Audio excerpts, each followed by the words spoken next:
Programang ito ay rated SPG, striktong patnubay at gabay ng magulang ang kailangan. Hindi matanggap ni Rocky Boy na wala siyang kalaban-laban kay Tanggol. Wasak ang kanyang muka at hindi man lang siya nakaganti.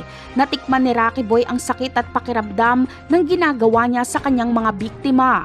Galit na galit si Rocky Boy kay Divina dahil kung hindi na umano ito bumalik sa kanilang buhay ay hindi sana mangyayari ito.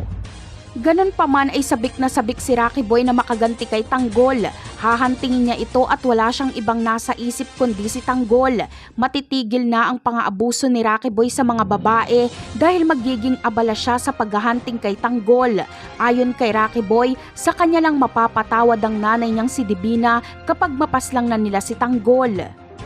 Samantala, hindi naman makapaniwala si Brando na napasok sila ni Tanggol ng mag-isa sa kanilang teritoryo. Kapag mapagtanto niyang hindi basta-bastang kalaban si Tanggol dahil matinik ito dahil nagawang matakasan nito ang marami nilang tauhan, ay si Divina na mismo ang magsasabi kay Brando na hindi talaga basta-bastang kalaban si Tanggol.